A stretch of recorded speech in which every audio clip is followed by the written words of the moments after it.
آدمی کے 4 بیٹے تھے۔ وہ چاہتا تھا کہ اس کے بیٹے یہ سبق سیکھ لیں کہ کسی کو پرکھنے کو جلد بازی کا مظاہرہ نہ کریں۔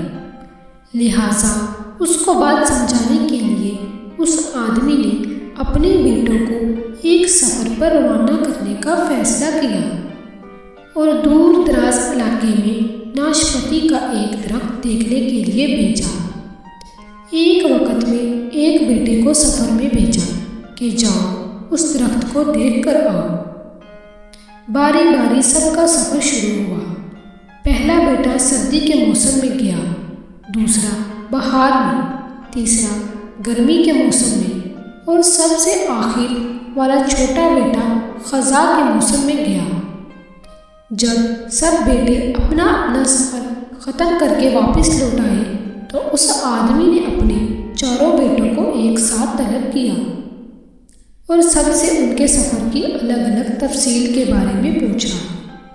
پہلا بیٹا جو جاڑے کے موسم میں اس درخت کو دیکھنے گیا تھا، اس نے کہا، ابا جان وہ درخت بہت بدصورت، جھکا ہوا اور ٹیڑھا سا تھا۔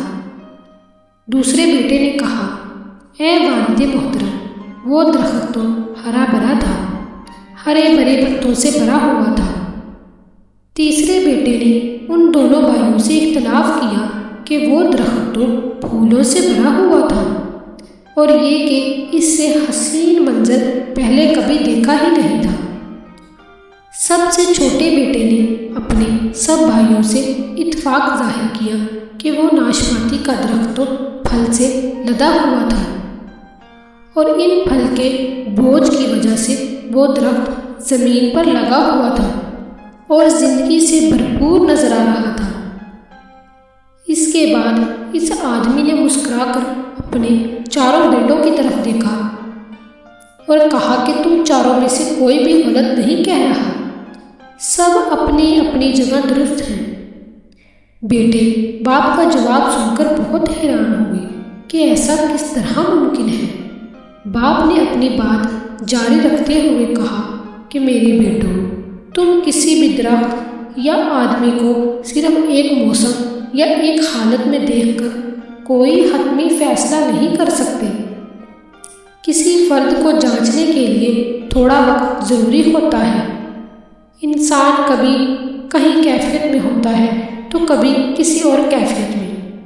اگر درخت کو تم نے جاڑے کے موسم میں بے رونق دیکھا ہے تو اس کا مطلب یہ نہیں کہ اس پر کبھی پھل نہیں آئے گا۔ اسی طرح اگر کسی آدمی کو تم فقیری کی حالت میں دیکھ رہے ہو تو اس کا مطلب یہ نہیں کہ وہ آدمی برا ہی ہوگا۔ میرے بیٹوں، کبھی بھی جلد بازی میں کوئی فیصلہ نہ کرو۔ کسی کو اس وقت سمجھا یا پرکھا جا سکتا ہے جب یہ تمام موسم اس کے اوپر گزر جائے۔ اگر تم سردی کے موسم میں ہی اندازہ لگا کر نتیجہ اخذ کر لو گے تو گرمی کی ہریالی، بہار کی خوبصورتی اور بھرپور زندگی سے لطف اندوز ہونے سے رہ جاؤ گے۔